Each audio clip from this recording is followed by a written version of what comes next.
Hey, howdy and hello, and welcome to The Crazy Train, the comedy podcast with no rails from Emotionally 14. I'm your host, Rob Wade, and I'm joined as always by my rock, the incomparable Blake Harmer. Pet rock. My remote rock. Remote rock. You're off on a distant desert world again. We have to record via the magic of internet because the weather has made fools of us all. Yeah. Stupid storm. I know, right? Between transport delays and just making the roads shit and all that stuff, it's just not fun, is it? You know? No. Considering how lovely the bank holiday was as well. Exactly, as well. It's doubly annoying because you're back at work and it already feels like you're back at work. So you've had a 3-day weekend and it's like... I didn't ask for poetic fallacy with my job. Exactly. Hammer of the gods. Thank you. No, thank you. How have you been? Are you well? Yeah, I've been good. Yeah. Good stuff. Had a nice relaxing bank holiday weekend. It's that time of recording, obviously. It was just after the bank holiday weekend. Yeah, so we've just finished. This will be, I think, if I can get it edited in time, it'll be out for Friday, so it'll be relatively quick. Oh, not that far away then. Nah, okay. Quick turnaround if I can. So if you've never heard The Crazy Train before, what you're in for is a comedy podcast with no rails. We start from a point which may have been how's your weekend and take it wherever the conversation goes. Nobody knows where The Crazy Train goes. If that sounds like your bag, then welcome aboard. And if that doesn't, then jump off at the next station, stick a spin up your ass and grab a ticket to Get to Fuck Island. Yeah. And buy a T-shirt, you fucks. Yeah. There's no return, by the way. No, there's no return from Get to Fuck Island. We will hear from Get to Fuck Island later on. But in the meantime, we have a question following on from last recording. So this is from Kat at Cloud Zombie, who I believe you're familiar with. Yeah, I'm aware of her. Yeah, you're aware. That's fine. So Kat writes, "Hey, E14ies, I really loved the last episode of The Crazy Train. The question from Paul about what's your favourite conspiracy theory was a good one.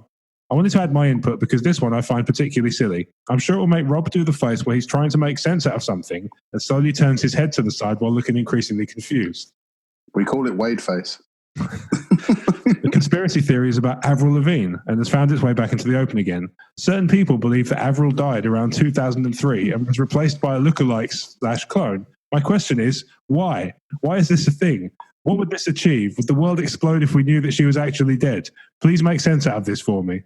And she included a link. And sure enough, there is this theory doing the rounds that Avril Lavigne, she did. She did? Yeah. That sounds a bit like a poor man's Paul McCartney.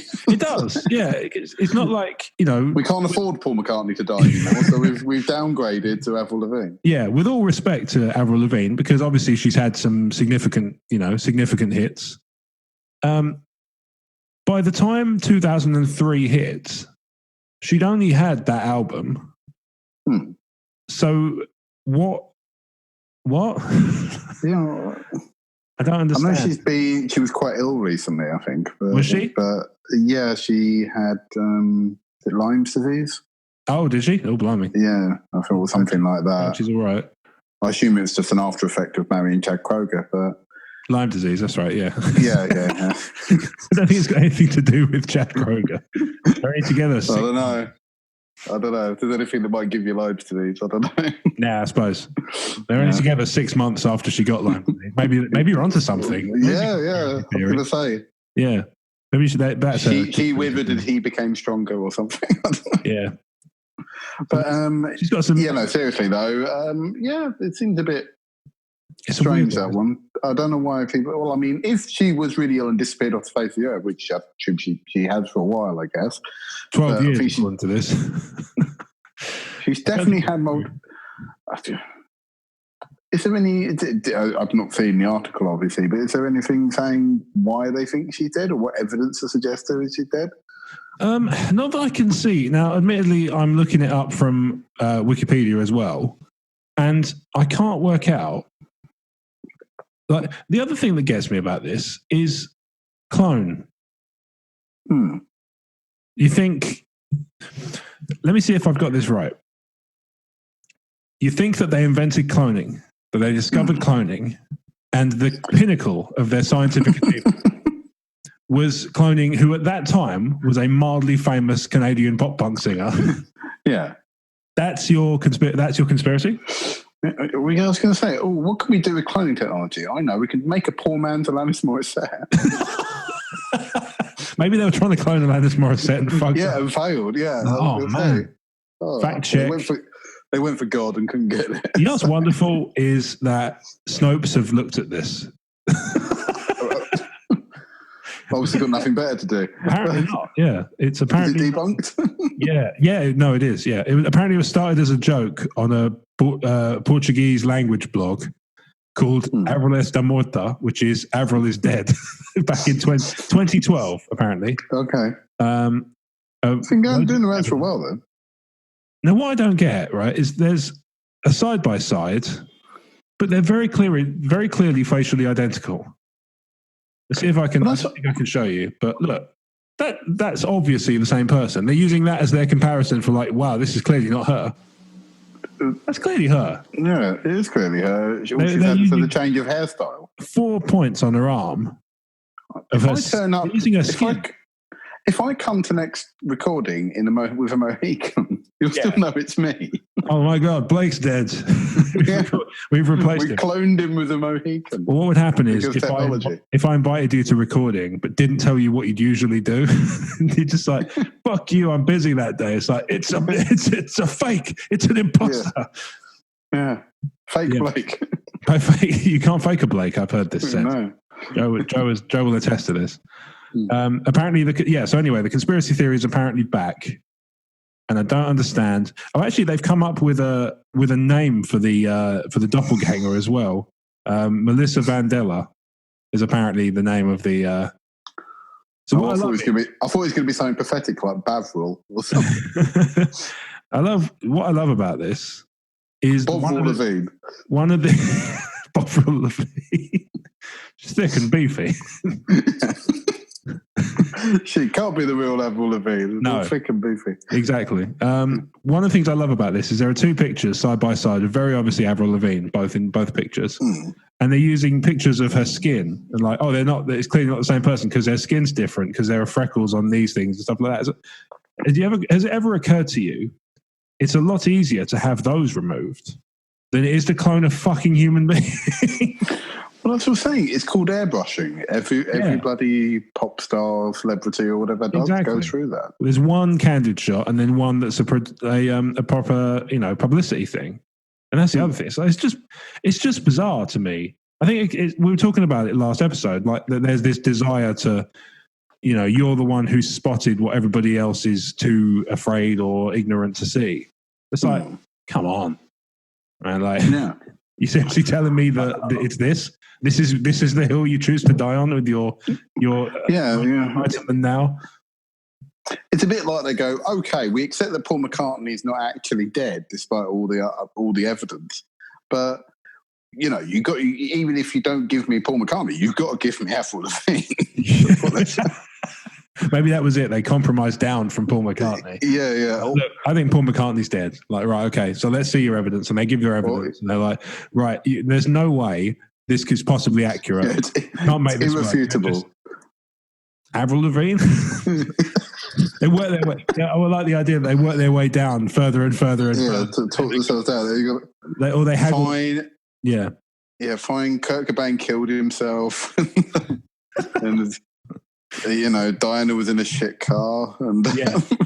But if you're going to give me something, give me Avril.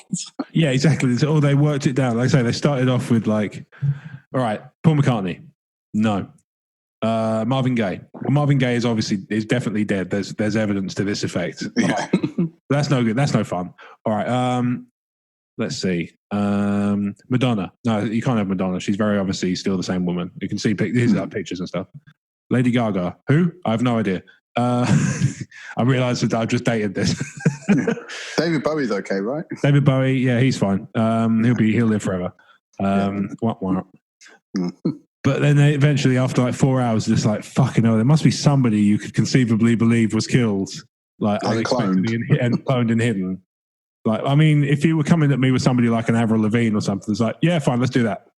I'll get dinner in. Why not clone Bowie?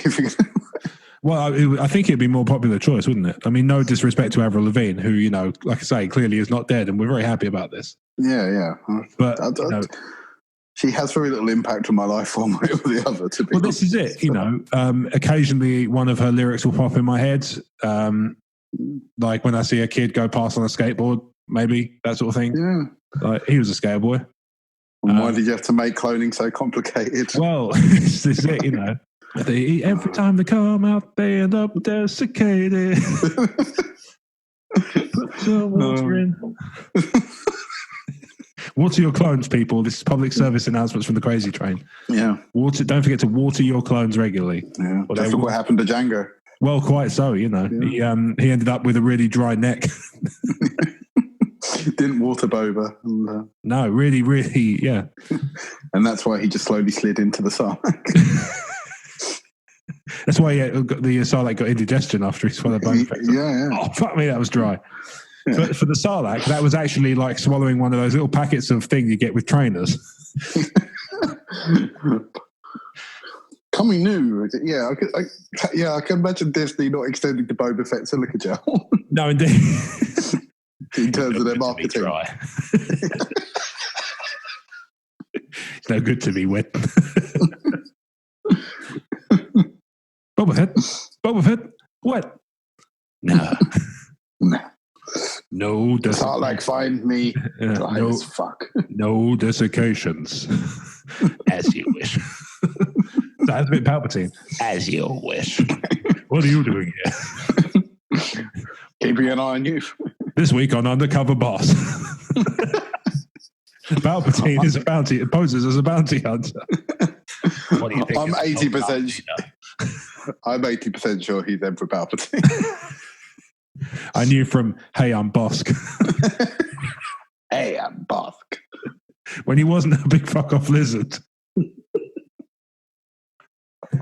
When he wasn't a big fuck off lizard, I knew that was no Bosk right there. Mm-hmm. Yeah. I did see Solo yesterday, though. You did, speaking of Star Wars. How'd you find it? I actually really enjoyed it. I did. I liked it a lot. Okay, it's not going to win any awards, and I'm not really quite decided on where I'm going to place it in the series of things. That's fine. That stuff takes time, and I think, to be honest, even though I'm not a massive fan of the fact is, I do think Star Wars needs a second viewing to really, certainly the new movies, to really kind of unpack it all and decide. You need. What happens is, certainly with the Disney ones. I mean, this may have been the case in the prequels and in the things. I can't really recall. Certainly, obviously, we're too young for the original run. But from the re-releases, it wasn't a problem because I'd already seen them. For the prequels, I don't remember anything like that happening. But in the Disney ones, there's always something you have to. There's like some surprise or some nod to fans or some fan service stuff. Yeah, I mean, I quite like the big thing. Obviously, I won't do the spoilers here. We won't do spoilers because by this point it will have been out for just over a week, and that's like poor form. We could probably do Avengers, I guess, because that's like a month and a bit now. So we can probably do. And I think Facebook and stuff like has made enough memes about it. Oh my god, yeah, it's so annoying, right? I found myself unfollowing pages a lot recently, and it's not because like I'm butthurt about these things, but I just find it really egregious. Some of the headlines they write really make it obvious something to find. Infinity War was awful for that. It was really bad. It's like, here's how that character in Infinity War was able to come back. And I was like, well, obviously there's some returning character. And I found out because somebody put it in the comments, because that's what people do when you put a clickbait headline up. People go, oh, it's clickbait. It's this person. I almost ruined the film for myself because even though it was very early on, someone was saying, oh, this film's coming out and, you're looking forward to, you got your tickets. Yeah. And I just clicked on the comments thinking, oh, yeah, the only people that would have seen it would have been like the very early thing. Yeah, like the and press. Sure enough, some guy had actually bullet pointed every single major plot point. Oh, and I read the first three, and then I was like, no, I'm stopping. Because that's the thing, I wasn't sure if it was going to be real or fake, but after watching it and then saw that those first few things came true, I was like, I'm really glad I stopped reading. Yeah, it's really annoying that. Yeah. I find that whole thing really, I find that whole kind of method of doing things really, really annoying and egregious. It's just, like, I get that people want to be, I understand. I'm not personally like a big proponent of it. And I'm not like, E14 doesn't have any of this stuff, and Talk Star Wars, everything is behind spoiler walls. It's like the episode that the most recent Talk Star Wars was a spoiler-filled episode, but we did a point where we said, right, after this point, we're not going to be worried about spoilers. So we gave them, the episode was like 40 minutes, and then after that, it's all solo. And it's all solo in more depth, which is, I think, is fair enough. You've been given plenty of opportunities there to jump away. So that's fine. Was Brad in on that one? No, he couldn't make it, unfortunately. Okay. At that point, he didn't see it until the weekend anyway. No, so. At that point, he hadn't seen Solo, so at that point, he would have had to stay for the first half and jump off. And I felt like I would have been fine with it, but obviously, it wouldn't have been ideal. But there you go. So that's it from Brad. Bye. Yeah, bye. See you next week. Which, I was happy to do, but in the end, he couldn't make it. So we ended up doing, it was a rare, and it will certainly stay rare, a return for Mark, because he's going to come back for like reaction shows and trailer breakdowns and stuff. Because that's what he really likes. So he's going to come back and do those things. It just so happened that 3 weeks after he left Talk Star Wars, he found his way back on Talk Star Wars. It's like not the way I would have done it had I been able to plan differently, but obviously I can't control when the movies come out. So no, well, sounds like you won't have to worry about that sort of thing for a good year and a half now anyway. Well, quite. There's going to be at least like 11 months, I think, until the next teaser or trailer or anything like that, because probably episode 9. So if he does a reaction for episode 9, then fine. But there'd be plenty. As long as you don't have a problem with him coming back on it every now and then. Never. No. Anyway, but yeah. So I thought Solo was really good. I'm disappointed, but that it's not done very well at the box office compared to what people were hoping. But I'm not that. I think they ballsed up the marketing on it personally. Well, it's done. The marketing was good, but way too late. Like for me, there should have been trailers in Last Jedi, and there was nothing until like March. Well, that's the thing. It was like a couple of months before. I wasn't even that hyped for it until the last trailer came out. Trailers had that effect on me as well. I was kind of lukewarm on it, and then I was like, actually, you know what? From these trailers, this kind of seems quite cool. It's all it's the right kind of dingy. It's got those sort of little bits of wry humor in the trailer. They cut some of it out of the final film, which I was miffed about, but I still have the trailers to amuse me. So. I also thought that it was weird that I think everyone was expecting it to get delayed to Christmas. Yeah, because historically, well, funny enough, I thought about this, and then actually, it's not that the Star Wars movies have historically always been released at Christmas, but what they did was Force Awakens was originally Christmas. Rogue One was supposed to be May, and then they pushed it back to December. Yeah. And then they did Last Jedi at Christmas, which I think was the plan, although that may have been pushed back as well, actually. And then Solo, they decided to hold fast, which I think was designed to be a sign of confidence in the film, that they weren't afraid to, because obviously it had quite a troubled production.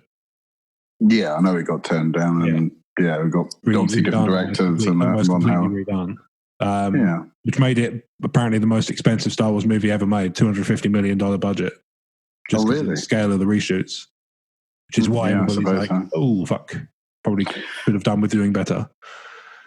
I thought it was a perfectly good film. And that's the other help, is that the reviews have been mixed, which hasn't helped. Yeah, this is it. I do feel like this movie is going to be a wait and see and a slow burn. I think there's going to be a lot of people, especially people who are like, I'm not talking about like the people who vehemently hated Last Jedi and would never see another Star Wars. They're not going to come and see Solo no matter how well you dress it up, and that's fine. You can't please everybody. So all right, so you got those. There's going to be people who are like, I liked Last Jedi fine, but I wasn't like particularly enamored with it, and they're the ones I think who are going to go, do you know what, I'll wait and see what the reviews are like and what other people say, and then I'll decide. Yeah, I've only seen Last Jedi once. I've bought it, but I've not watched it since I've repurchased it. I did it twice at the cinema. Yeah, I did it once at the cinema, and I own it, but I haven't got around to watching it a second time. I came out of the film going, that was great, but then as I thought about it, I went, it's quite flawed. I suppose I wasn't that taken. I didn't really. I think when I was watching the film, I wasn't noticing there were some bits I went, well, that could have been done better. But which is fair enough, it wasn't ruining my overall enjoyment of the film. No, that's pretty much my take as well. I like the movie. It's not my favourite. It's probably in my bottom half, but then that's still a high bar in terms of overall movies. Yeah, and I was saying, and that's why I'm like going, where would I play Solo? And at the moment, although, as I said, they might change my mind if I was to watch it again, obviously. But from my first viewing of it, I came out of it going, I think I went in with low expectations with all the mixed reviews and that. Maybe that's and then I actually came out and went, oh no, that was really good. So yeah, I totally agree. And I thought that, if you go in not expecting it to be Empire or Rogue One or whatever, because I think that's half the problem with Last Jedi as well. I think everyone was expecting it to be the Empire of that trilogy. And in some ways, it is in the respect that it changes things about it. Sort of. Oh yeah, it definitely shakes things up. Ends on a relatively dark note. Although I would say that it's still a binary good versus evil story, and doesn't have a huge amount more depth than that, which is okay. But I don't know. I don't have a problem with that in terms of, if Rian Johnson is like, oh, it's a good and evil story, that's fine. What I object to is the people who ascribe it to be more deep and intelligent than that. It's like we didn't watch the same film. No, I can see that he was trying to do something different, and I know that to some people it backfired, and some people seem to like it. Yeah, some people love it. And I said I came away from it that I said my whole problem with the whole tearing up the rule book thing that they say he was doing, which he didn't really do in my opinion, but I don't think that that wasn't what I disliked about the movie. The bits I disliked about the movie was bits that I thought they could have handled a bit better. Like I thought I had no problem with the bomber bit. I don't see why people did had a problem with that. Yeah, I didn't really care about that. It was a cool set piece. Yeah, I was fine with that. I didn't really see why it differed from why everyone was having a thing about that. I think it was just one of those things. Okay, the warp drive thing I didn't know until after I left the cinema, and someone pointed out that there are things in place and stuff like that. But that's just my lack of knowledge of the expanded universe. To stop that you can't do the thing. But when I saw it, I went, oh, that's kind of cool. But then I was sitting there going, why don't they always do that? Yeah, that was it. It was visually stunning, but I did find myself sitting there thinking, you could take one ship, one starfighter with a droid pilot, and a droid. It doesn't have to be a droid you give a shit about. Yeah. It doesn't have to be R2. Yeah. It can be one of the other ones that nobody cares about. And you could just get an X-wing and shoot it through the Death Star. Yeah, exactly my point, right? All it takes is one ship with a droid control. And like I say, you can do it with, nobody would care about it if it was a droid that nobody gave a shit about. Like, it's not going to be an R2 or a BB-8. I'm talking about a E6, D81. Just strap a back to droid in or whatever. Exactly. Just like a healing droid. It's just get in there. This doesn't really feel like what I'm suited for.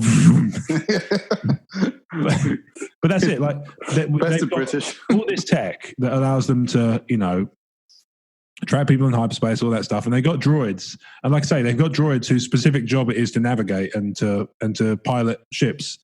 And R2 is clearly capable of doing it. So all they need is an R2 droid that is past its useful lifespan. Whap that in the cockpit, and not in the cockpit, in the top bit, and away you go. And just send it straight through the middle of the Death Star. Problem solved, job done. Everybody gets to go home without their. There's no trench run credits.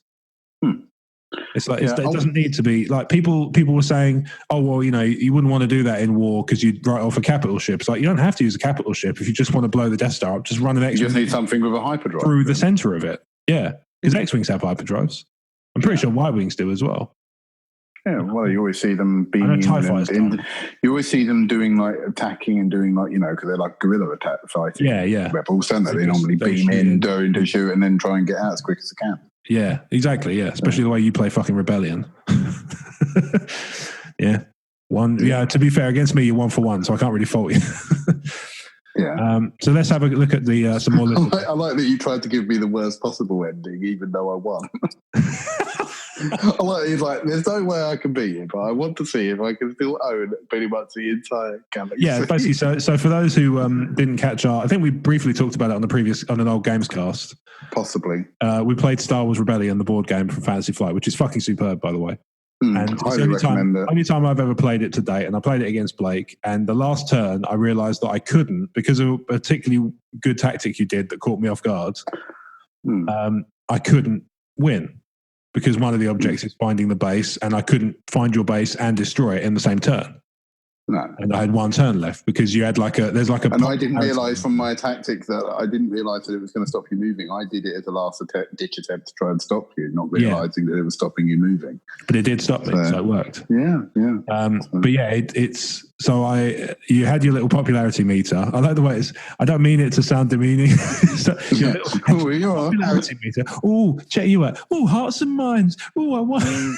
I won uniting the empire. I won the moral victory. Bullshit. I wiped out. I glassed every one of your fucking planets I could in the last turn. I was like, well, if I'm going out, I'm taking you every single fucker I can with me. So I basically just glassed your planets. And I'd do it again as well, especially if I was losing. Because at that point, you might as well just be the best loser you can. Although I don't know if that's a good loser. I played 2 games of Rebellion. That was my second one. Yeah. But that was the first time. I've played both sides. Yeah. So, did you win the other one? I won the first one. The problem Brad had was I put a tracking beacon on a prisoner, so I found out where the system where his base was. So it was only one of 3 or 4 planets. Oh, okay. I moved the Death Star there. And then I had a big fleet and I was just moving them, and then I was just literally placing people down on planets until I found the correct one. And I already had the card for the armed laser, so I was just playing the waiting game to just go, But then the problem, the only real, I know it's more like a part of the game mechanics, really, but it made me laugh because the only way you can tell it's definitely the base is by actually having ground forces go onto the planet. So before I could do the Death Star attack, I had to put stormtroopers down. Yeah. So I basically put 2 stormtroopers down on the planet, and then all we could hear was, "You're going to do the laser thing." Well, I'm not going to do the laser thing. You put Tag and Bink on a planet on Felucia. I'm not going to do the laser thing. You'll be fine. I'll call you back up. And like, no, you're not. You're just going to do the laser thing. I'm full, Jeddah. Chief, what are our orders? We're supposed to report back if there's any bases on this, and then just wait for a bit. So those 2 stormtroopers weren't particularly happy with me when I basically. No, I can imagine. But hey, they couldn't complain. Yeah, this is it. They were certainly not in a position to complain. This is true. Son of a bitch, I think was their last words. Yeah, that seems fair. Son of a bitch. Incidentally, speaking of Death Stars and Jeddah, have you read the book of Rogue One? No. I'll tell you, one thing I really like about it, but at the same time it's fucking harrowing. You know that bit in Rogue One where Jyn Erso saves the little crying Asian girl and returns her to her mum? She runs out into the middle of the firefight with Tubes and Saw Gerrera's lot and the stormtroopers and a bit of Cassian firing in as well. She goes off and she saves this little Asian girl and takes her to her mum. There's a chapter after they leave Jeddah where it basically is like, you remember her and how she was all right now? Lol, no. And they just really drive it home. I suppose looking back on it, it was like, well, no one ended up, apart from obviously their ships that got out. No one else was okay. There were no survivors. It's like I say, it makes sense. You read it and you're just like, oh yeah, of course. But then you're like, oh Jesus, I didn't need to read that. It's like. Yeah, it's a bit like it's a bit like Scarif, Yeah. Even when you were going into the film, you were going like, oh yeah, that was a thing. I didn't tell you, did I? So, like I said, we can. It's probably been long enough now that we can do Infinity War, right? So there is obviously a cameo in the movie from Peter Dinklage, right? And I got annoyed, and Jen had to tell me off on the way home because I was getting very cross. Now you imagine the scene, right? Mm-hmm. You're on what's the name of that fucking world? Forge World. Not Forge World. Yeah. Your miniatures are all overpriced. Fuck off, Thor. You balding bastard with your stupid wonky eye. I can't remember off the top of my head what they called it, but it's like no, Forge. It's the Forge. It's just called the Forge, isn't it? Forge, yeah, maybe. Yeah. Anyway, they're on the Forge, and they're looking for the sign of life, and then a character turns up, and the whole cinema goes quiet. Then I hear one fucking chode go, "Is that Peter Dinklage?" I hate that shit. Wait till the end of the fucking film, and I'll IMDb it for you, you fucking chode.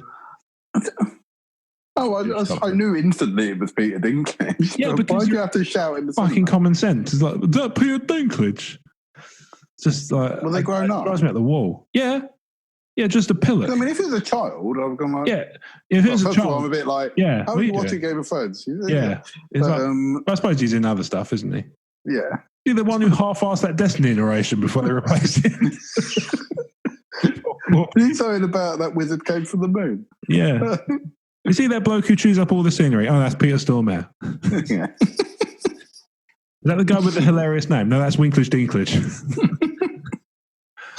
But yeah, I got cross. I got cross about two things that night, and I had to apologise the following day because I got a little bit too cross because I was just incredulous. You know, Kat describes the sideways face where I'm trying to make sense of something and slowly turn to the side. Now, imagine if you can't do that because you're driving, and you've got the frustration I found myself in. And we were driving home, not for Christmas because it was like May. And Jen goes, "What was that ending all about?" So, I mean, spoilers for Infinity War if you haven't seen it yet. So I said, yeah. Thanos snaps his fingers and she said, why were they all vanishing? They were dying, Jen. They were like, they dissolved. She's like, why? Because Thanos had all the stones and snapped his fingers. I didn't see that. They zoomed in on his hand for like a second. It made a whole big thing, and there was a whole big flash and everything. It was like 4, and also not for nothing, but 4 times throughout the film, they were like, they mentioned, not let him. All it takes is he snaps his fingers, and half the universe dies. But yeah, I couldn't get my head around it, and I had to be, and I had to say sorry the next day because I was very cross, and I may have come off as a bit of a dick. I was very confused. What the fuck were you thinking? I was like, what film? I said, did you fall asleep? She said, no. I said, I would have understood if you'd said he'd fallen asleep. But like, or you blipped out for a minute or something. Yeah, I was like, how did you miss that? It's like the most obvious bit of the film. But whatever. Anyway, yeah. So if you've not seen Infinity War, now you have. So congratulations. Yeah. Are you gonna? Red Skull I was talking about, by the way. The cameo, the returning character. That was the one that got spoiled for me. But it's not like a huge. In the end, I didn't have that spoiled for me. I was going, oh, that was cool. I enjoyed that. The big thing from Solo wasn't spoiled for me, so I enjoyed that as well. Yeah, and obviously I won't mention that. No, that's fine. We'll keep that one stum. People can check out Talk Star Wars episode 120 from 37 minutes 30 onwards if they're desperate to hear that spoiler. Yeah, or just go see the goddamn film. Or go and see the goddamn film. Please do. Yeah, it needs to recoup some of its losses. Yeah. You know what I think is annoying about this, by the way, is I think part of the reason that it's a rough situation to be in now for like a fan of Solo. I mean, obviously, if you like it, then you like it, and that's fine. I'm not saying it's, you can't like it because it didn't do well at the box office. Like, heaven forfend. But the problem is, I think too many people, when The Last Jedi was out and people were hating on it, because like I say, it was quite divisive. Too many people fell back on, oh yeah, because it's such a terrible film, it's doing so well at the box office. And they've inadvertently made the argument that box office high equals good movie. Do you know what I mean? So by trying to defend Last Jedi, they've actually ended up fucking themselves over when it comes to defending Solo later on, because it's like, oh, well, it's not, people saying, oh, it's not a good movie because it didn't do well at the box office. And people are like, oh, it's not that simple. It's not, but you made that your argument before. Like, also, it's goddamn Star Wars at the end of the time. Sure. I think Solo will that was the thing. I was surprised because when I went to the cinema on yesterday to go see it, on the bank holiday Monday, I know it was a lovely day, wear for wires and all that sort of thing. But we went to like a 4:10 showing and it wasn't very busy. No. I mean, I went to the midnight and that was half empty. So, and how pessimistic you are. Yeah. But I'm surprised. I was expecting more, I was expecting more people there because it was like the opening weekend, really. Yep. I appreciate some people might have gone Saturday, Sunday, patent pending. Yep. Sorry, but I don't really. Yeah, I'm just surprised, and I must admit, every time I talk to people, they're a bit like, "Oh, yeah, I'll go see it eventually." Yeah, that's it. I think it's one of those movies that's going to be a slow burn. It will it will probably break even, maybe make a small profit. Beyond that, I think because it was so expensive to make, they might end up making a loss on it. But maybe. But at the same time, I'd like to hope it's going to make some profit. But yeah, it's quite surprising considering this is a year of. I mean, I don't think Last Jedi has ruined Solo. If you know what I mean, I don't think it should have. I don't know. I mean, it may have, like I say, it may have made people more reluctant to see it first weekend rather.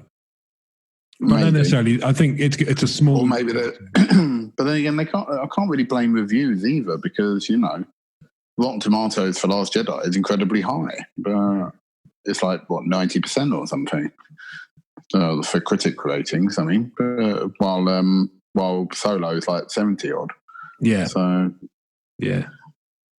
Well, like I say, I think if nothing else, it's probably made people a little more reluctant to see it opening weekend. But I'm hopeful that it will be a slow burn and it will eventually, improve. Yeah. Well, if I'm talking about the last 3 films I saw, which has been Infinity War, Deadpool, and now Solo, I suppose this one has been the one that I was least excited about, weirdly. Yeah. Which it's a shame because I wouldn't normally be, if it's for Star Wars. Yeah, I know what you mean. It was, like I say, this was the one where I had to get the trailers had to come out before I was really jazzed for it. But that's the thing. Even like the first couple of trailers, I was like, it looks all right. Yeah, yeah. It was only when like the final trailer came out that I was like, oh yeah, it looks really good. I'm hyped for it. Mm-hmm. And then when and obviously I saw it, I went, yeah, that's really good. I'm glad I saw it. Yeah, totally. I'm glad I saw it at the cinema because it is one of those ones that's.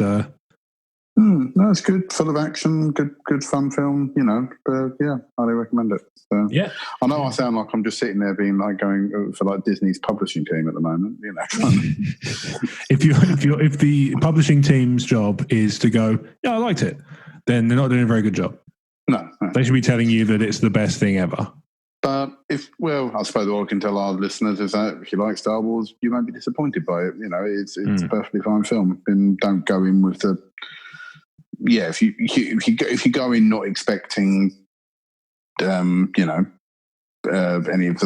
your high end of the film, so like Revenge of the Sith or Empire Strikes Back or Rogue One, yeah, you'll be pleasantly surprised. Because I think it's more sort of in the middle for me. I think at the moment, Star Wars rating wise.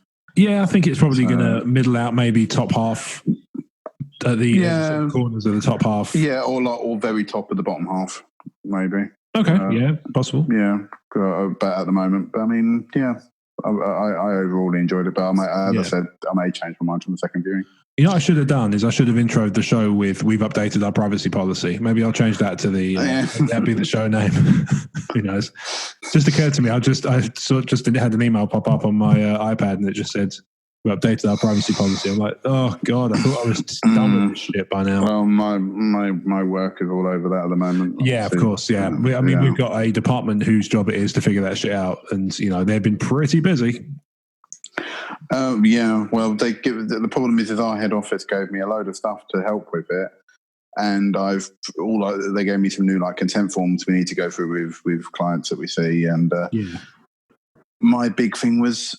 The big issue I have is that it's all bloody. I've picked about 4 or 5 holes in it, and when I've gone to management, I'm like, "So what about this, that, and the other?" And they go, "We don't know." Yeah, I was hoping you were going to say, "Oh yeah, they gave me these forms with clients and stuff on it, but I left them on the fucking train." I saw a fantastic one. There's somebody, this is a tweet that did the rounds. I'm not sure. I mean, it might be one of those things that's like, just a really good joke that's been chucked into, made out to be a real thing. But somebody said, just had an email regarding GDPR from, with a list of all the CC recipients in it. Good start, guys. My favourite GDPR joke that was doing the rounds, obviously around the time everything was kicking off was, do you know anything about GDPR? Oh, no, I know somebody's really good with that stuff. Oh, can you give me the number? No. Yeah, I'm sick to death of my emails. So I think I know what you mean. On the plus side, it's got rid of quite a bit of spam. Yeah, there is that. It's like the number of things where it's like, if you don't reply back, you're not going to hear from us anymore. I'm like, good. Yeah. Oh, there was one gaming company that really that did piss me off a bit because they actually went. It's a company called Green Man Gaming. Yeah, I know them. Yeah, I don't know if you know them. Yeah. Yeah, other cheap PC game websites are available. Yeah. Oh, yeah. Well, I mean, I think because I've bought cheap PC games from them in the past, or same. Yeah, through Humble Bundle or whatever, you know. Mm-hmm. Yeah, but they caught me out by saying they started off their GDPR email as "Thank you for your order." Oh, that can't. But they went. Now we got your attention. Oh, I see. Okay, so at least they didn't go like. So the tagline said that. So I went, "Oh shit, what's going on here?" Thinking I've been hacked or something. Yeah, hacked or something. But but it made me read it. So I suppose they realised that lives get ruined about that sort of shit. Yeah, funny, Blake. No. So which is all good for this. Which is all well and good for this comedy podcast. Yeah, exactly. No, you chuckled at an inopportune moment. It just sounded like, lives are ruined. Lol. Oh. Anyway, yeah. So GDPR has been. You know what's really annoyed me about GDPR, right? And I promise we'll move on from this afterwards because it is. I realize because everyone's sick to death. I realize privacy. Yeah, exactly. I realize privacy policy and emails is not the most thrilling subject for a comedy podcast, but. The thing that really, really annoys me about it, maybe this will resonate with people, is the ones who try and make out like they're my mate. Do you know what I mean? It's like, you don't want to stop hearing from us, do you? Ha, we're fun. It's like, look, bitch, just tell me in no uncertain terms what I'm actually signing up for, like whether I have to say yes or no to this shit. And if it's just one of those ones where it's like we've updated our privacy policy and it's like you don't have to do anything, great. If it's one of those ones... Yeah, I know some of the bigger companies are a bit like that and they've gone, we're doing this now, if you give a shit. Well, fuck you, we have... Yeah, like Amazon, for example, is like, what are you going to do? Got all the money anyway. Yeah. What are you going to do? What are you going to do? Buy something else? Good luck going back to play.com. But the ones that get me, like I say, the ones that get me are like the super pally, like, oh, it's almost time and you're going to stop hearing from us. They're making it out like they're estranged friends who are like, you never come out to things anymore. It's like, yeah, Green Man was a bit like that, but yeah. Because they've since gone, oh, we missed you. Come back to us. Oh, God, yeah. It's like, you didn't miss me. What you missed was my money. And do you know what? I found myself doing that too, which is why I've stopped spending. I miss too much of my money. Have you seen my Steam library? It's enormous. Have you? It's ridiculous. It will take me years to actually play through all of my library. Oh, God, I don't even want to estimate based on... There must be somebody's no doubt crunched the numbers on how long each game on average takes, and I dread to think. Well, I would say, not talking about longer games like RPGs or whatever, but I would say most games would be around the 8-hour mark. Yeah, I think it's an average 8 to 10 is probably about right. 8 to 10 is about right. I know you get shorter games like Oxenfree or whatever, or Inside that are like 3 to 4 hours or whatever. Yeah. Weird blood bastards. Yeah. You've had ages on that one. I don't know. Yeah, it's been about a year. I'm not precious on that one. You've had ages. I was one of those ones that's like... To be honest, that one didn't grab me, the spoiler. I like that game. I wish I hadn't pre-ordered it because I paid like £16. It wasn't very long. Yeah, I picked it up in the sale because everyone kept saying how good it was. But I was put off by... Because I knew it was going to be like Limbo sort of gameplay. You wait till when you're in the mood. When I saw it was like 15, 16 quid, I was a bit like, do I really want to pay 15, 16 quid for a Limbo style game? You know? Yeah. Just wait until if it was like half the price, like 8 quid, I probably would have been like, yeah, that's fine. You know? Yeah. I say you wait till you're in the mood for that sort of game and you buy it then. Whatever the price is. I can't remember what I ended up paying for it in the end, but obviously it must have been on sale somewhere. Yeah, it can't have been much, I wouldn't have thought. Right, so Jeremy rode in. What's he say? So there's a bit of a time delay. We're going to have to make that. We'll make it work as best we can. One day we'll have a pre-record. How's that? Yeah. Make a sting. This is an old one from Jeremy, but I thought it would be worth reading because I quite enjoyed this because it made me chuckle, and you'll see why in a minute. It's fairly obvious. Okay. I met easy for me to say. I met Brian Blessed recently and was in awe of him and a little starstruck. Who have you met, apart from Rob Wade, podcasting superstar, who has made you think, fuck, it's that person I so admire? It's like, Jeremy is very posh when he imagines, like, you know. I think my problem is I haven't really met loads of celebrities. No, I know what you mean. I've had a lot walk past me or walk along a bit. Yes. But I've never actually met them, if that makes sense. Right? No, I'm the same. I've never been like...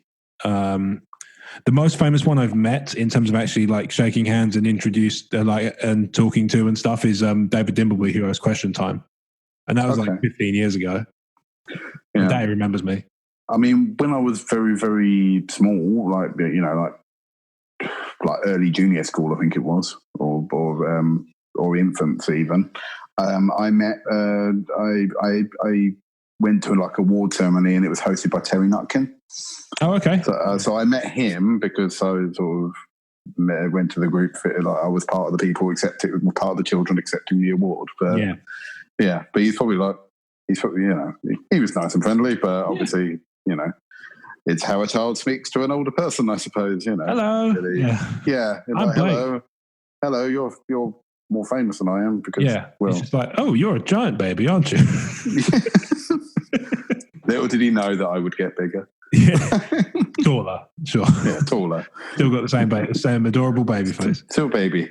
Yes. But I'm trying to think. Genuinely, other than that, I think David Dimbleby might be the most famous, like in terms of people who are on. That's the only one I can think of who's even on TV, like that sort of thing. I've seen. You see a lot of, because I work in London. You see a lot of famous people there. Like I've walked past a lot of famous people, so I can think of a few off the top of my head. Like Rod Gilbert, I've walked past him. I've had. I think I mentioned before. I had obviously. Obviously together we saw Dara Brian walk past us at the. Yes, we did. Yeah, that was I was with you. Yes. Yeah, but our reaction wasn't, "Oh, cool, that's Dara O'Brien." We were like, "Oh, fuck me, he's tall." Yeah, it was, and it was like, "Oh, that's Dara O'Brien." Yeah, because he is very tall. I didn't realise how tall he was. No, this is true. Who saw it? Yeah, but you don't really get that from telly, obviously. No, it's difficult because he's mostly sat down as well. Yeah, that's the other thing. No, most of my height's in my legs. So, go, gadget, stand up. Fold yourself in the middle. Yeah, but, quite a lot, turns out. Yeah. But what was I going to say? But apart from what's his name? Lispy boxer. Chris Eubank. He walked past me once. God, you and him meeting must have been fucking incredible. No, he walked past me in Brighton. Oh, thanks very much. Very nice to meet you too. He walked past me in Brighton and walked into a hairdresser's. But what made me smile was that he had bodyguards with him. Yeah, it's because I think I mentioned that on a previous podcast. Anyway, I'm a target of tremendous abuse. They all keep mocking me. I can't imagine why. They keep telling me I suck. It's because I'm the greatest. I saw. I'll tell you one thing. One person I did see the other day. Josie Lawrence. You remember Josie Lawrence? Okay, yeah. From the old British Who's Line. She was obviously. The thing about it is, like, I would love to go up and say, "Oh, I think you're so funny," and I used to watch you on the British Who's Line when I was a kid, and it was you and Tony Slattery and John Sessions and Mike McShane was on there quite a lot, talking like that far back. I'd love to go up and say that, but I always feel like, no, she's at work. Do you know what I mean? I realise she's the thing. I always feel like, if in London, if you see them walking around or doing their things, I mean, like, I can't remember if it was you or if it was one of my family members or whatever. I can't remember, but they said they saw Eddie in a shop. Eddie Izzard in a. Oh no, I've never seen him. Like just in a shop buying his groceries. Yeah, or whatever. You don't want to say anything. But you don't want to. Yeah, it's a fresh. Although, everything here is shop. Everything here is made of poo. Yeah. But you'd be tempted to go up to him, but then you would say one of his lines. You'd be like, Yep, haven't heard that one before. Yeah, exactly. Especially in the supermarket. Well done. Yeah.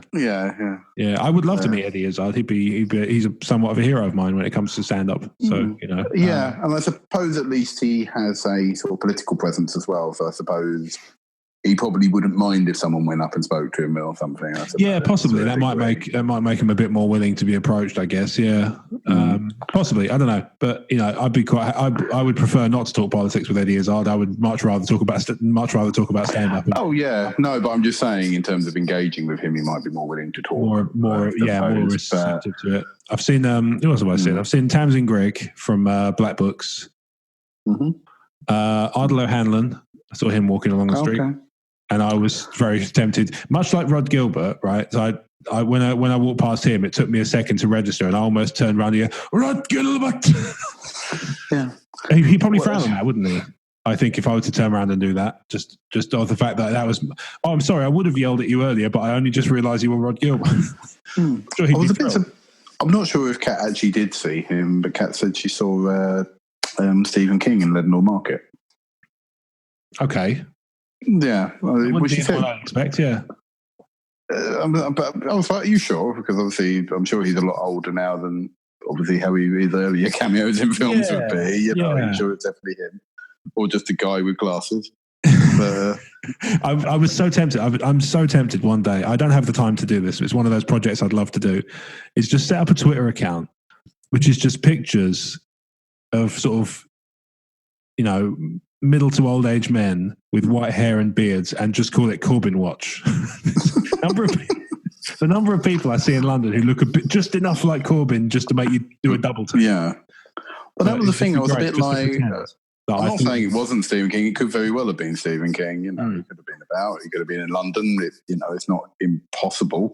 Yeah. But then I was thinking he's probably all over the joint. He's probably in America and all that sort of things. Why would he be? And why would he be in Leadenhall Market of all places? Well, this reminds me much like a story of Jen. Have I told you the story about her famous person she met? No, I don't believe so. The famous person she met. Oh, okay. So she had this picture on her phone when I first met her, and we talked about celebrities we'd seen, and like I'd said, I'd kind of echoed these sentiments. I've never really met anybody significant, not in the pop culture world. Like I said, I've met David Dimble. He's a very, very nice man, and I would, he's a very, very nice chap. I'd very happily sit and have a chat with him. Very, probably over a cup of tea. I don't think he'd be a beer man. He strikes me as a cup of tea or a coffee man. Yeah. A hot drink type chap. But she was saying, I met Wesley Snipes once. And she showed me this picture on her phone. It's not Wesley Snipes. It's not remotely Wesley Snipes. Not for nothing. Okay. I'm fairly sure he was in prison at the time. But I would was be he white? No, he was a black man. I'll give her that. Okay, that's fine. All right. She's not that. Wasn't that off the mark? Wasn't off the mark. No, she was closer than that. But he was, dressed like Blade. That was it. That was the only, and basically he told them he was Wesley Snipes. It's like, right, so you're telling me if he wasn't in prison, because I'm not 100% sure on the timeline on that, he decided that when he's to celebrate his freedom, what he'd really like to do is go to a Norfolk University student union. Yes. Oh, okay. Fair enough. If that's what you're telling me, then okay. So the other one, let's say, I saw Ardal O'Hanlon, and I was very tempted to instinctively turn around and shout, "Take this lump of sugar, baby! You want it." I did also see. I almost walked into him. I remember telling you this story and being so excited. I almost walked into Peter Serafinowicz in London. Oh yes, literally walked around the corner and almost walked into him. And I was like, and I was sort of, oh, okay. And we just kind of, passed slightly awkwardly, and I was just like, that was Peter Serafinowicz. And almost, again, it's like every fibre of my being is like, run after him. Tell him how much you love the new Tick. I tell him how much you love his sketch show and how it's a criminal that only got one series. Do this thing. And then I'm just like, no, it's not nice. You just run up and go, I love you, kicking down. Yeah, again, it's like, I've heard these things before, And he strikes me almost as the type who might be a bit awkward about being recognised, like not quite at ease with his celebrity. Just a vibe I get. I get the feeling he'd probably be a bit weird about it. Yeah. But yeah, those are my answers, Jeremy. Nobody. I've not met anybody apart from David Dimble. No, And other than that, the only other person I've really met would be George Romero, but I obviously paid to meet him at a Comic-Con, so I don't know if that really counts. But I think it still counts, right? Surely. yeah. I mean, I talk myself out. I normally when I go to convention, I went to MCM on Saturday. Oh, you went over this weekend? Was it good? Yeah. I enjoyed it. Yeah, I did see Mark, but weirdly, it was as I was driving to find a parking space in the XL. He was in the pub right outside the entrance. Oh, right. Okay, so I tried to wave at him, but he didn't see me. But he was there, but I never saw him when I was at. Were you dressed as John Cena? Yeah, I was just. So you didn't give him a chance. But that's the thing. One of our friends, that was the thing that made me think recently. I was like, because if anyone's like, "Oh, what are you dressed up as?" Because I thought I wasn't dressed up as anything. No, but it made me smile because mutual friend of ours, Vicky. Mm-hmm. She cosplays and she went as a few different characters. Yeah. But on the first day, she went as Artemis. Okay. From Ready Player One. But my thing was, I was like going, the whole point of Ready Player One is that you're an avatar, surely. So surely I could just be, who are you? Oh, yeah, I'm from Ready Player One. This is just my avatar. I like I've got her the big baby. Yeah. Oh, you're giant baby 81 from the Ready Player. Yeah. Amazing twist. Yeah, I forgot to drive backwards, Yeah. That's another movie I quite liked, actually, as I saw that. I did. I can't compare it to the book. I have got it on my to be listened to file. I've read the book. It doesn't compare in the most direct sense, but at the same time, I'm okay with both being different because it's sufficiently different, but it still tells the same core story. Yeah, I mean, I enjoyed the film for what it was, but but I was going in with a fresh take on it. But, and obviously, I know when I inevitably listen to the book, I probably will be drawing comparison. But I know in general, most people say books are better than film. Normally, books are better than film adaptations. There's a lot of upsides to them in that you can get a lot more exposition in, but at the same time, that does mean you can also fluff it out quite endlessly. Like something like the V for Vendetta comic book. I actually prefer the movie because it tells the same story in a much more compact way. Yeah. I've not read V for Vendetta. I've only seen the film, but I love the film. So it's great. I mean, I'm not going to dispute that it's great, but it's it is the film is a much more efficient storytelling mechanism for that particular story, I think. Yeah. And they do take some small liberties, but it's the guess that Alan Moore goes off on one. Oh, it's a film about Alan Moore, so of course he does. I don't think he even likes himself. He's like, I hate him. What's the adaptation of me? Yeah, I mean, I never had a problem with Watchmen, really, as a film. As my thing about Watchmen is I don't think they could have done it any better than they already did. So no, I think they could have done it. Best adaptation they could have done. Yeah. But when I go to these conventions, I always talk myself out of getting people's autographs. Because I go I mean, all the build up to it, I was a bit like, oh, David Hayter's there, and oh, John DiMaggio's there, and oh, Kevin Conroy's there. Yeah. And I'm going like, oh, and even Anthony Daniels was there, But then I talk myself out because I go like, I could spend money on an autograph, and pay like 25, 30 quid to meet John DiMaggio or Kevin Conroy, for example. But then I'm like, but that's 25, 30 quid I could put on a thing. You could take home a bit of merchandise or an action figure or something. Yeah, well, that was the thing. I bought all the stuff I bought was. I bought things. As I said, I before we recorded, I said that my mate to pick up the board game Mysterium for £26. Yeah, it's a good deal. Which I thought was a good deal, and I know I could have met Bender for that sort of money, but at the same time, there you go. But the other good deal was because it was actually really cheap. Is I picked up a subscription. The Future Publishing were there. Oh yeah, and they were doing a deal where you could subscribe to one of their magazines for half price. It was like £20 for 6 months, and you got free gifts. You got a Funko Pop of your from a selection of like 6 or 7. So I got a baby Groot, Okay. They had a series of like different art books. So I went with like a Star Wars art book, like, you know, about that. It's not like hardback or anything, but it seemed nice. And you also got a free game. So, and they normally were like cheaper games. So like it was Resident Evil 7, Phantom Pain, that sort of thing. But so of an age, but not buying. Yeah, so not massive amounts of money. But then again, I thought all the gifts combined were worth more than 20 quid. Yeah, for sure. So I got a so for 20 quid I got 6 months to Edge, which I quite like anyway. Yeah. I got a Baby Group Funko Pop, which is the only Funko Pop I own, but you know, fine. And I got a Star Wars art book, and I got the Guardians of the Galaxy Telltale series. So nice. Oh wow, that's really cool. So I thought 20 quid for that, and they just said, you know, if you don't want it after that, just cancel it, cancel the direct debit. So I thought, okay, yeah, done. So, yeah, no problem. So I may just do that, but I thought 20 quid for that seemed like not a bad deal. Seems quite reasonable to me. Yeah, so there you go, Jeremy. Hope that answers your question. But there you go. So that's the crazy train, and it's time for us to stop at this company in general. That's like the low-key cancellation announcement. This is the train that's not been cancelled for the day. But this is, you know, this is one. This is the end of the journey of the Crazy Train for this episode. So thank you, Blake, for joining me on this one. Thank you, appreciated. Patent pending.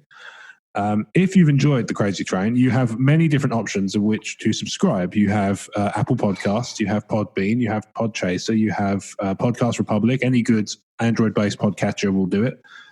You can subscribe on using an Echo Dot and ask any pod very nicely, and it will play the Crazy Train for you. You can find us on Stitcher and Spotify. We're also on a new service, which I learned about today.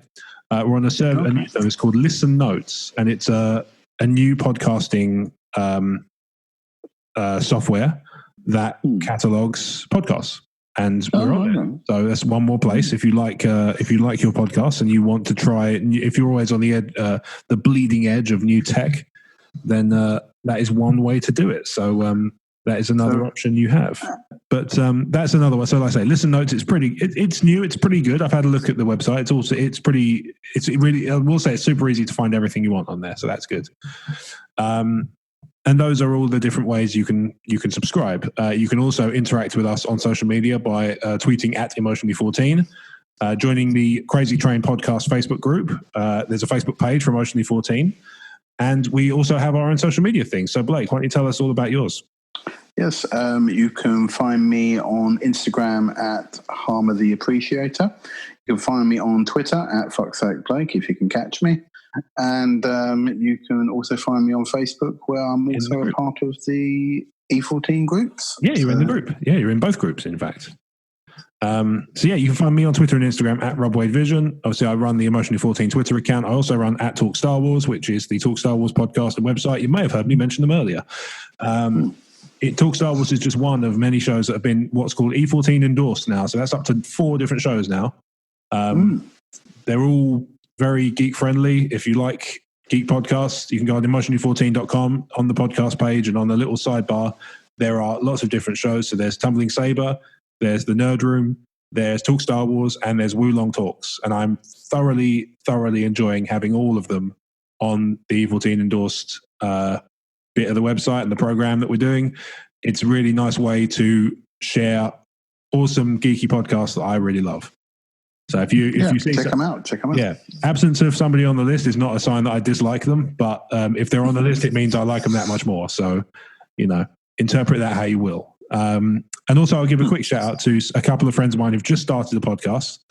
So Andy and Adam, I've thoroughly enjoyed the Retro Inc. podcast, which is a nostalgia themed comedy enjoyment fest, much like us. Heard the first episode recently, thoroughly enjoyed it, and look forward to more of the same. So Retro Inc. podcast, check it out now. I will do. Yeah. Anyway, thank you very much for listening to The Crazy Train, the comedy podcast with no rails. Peace.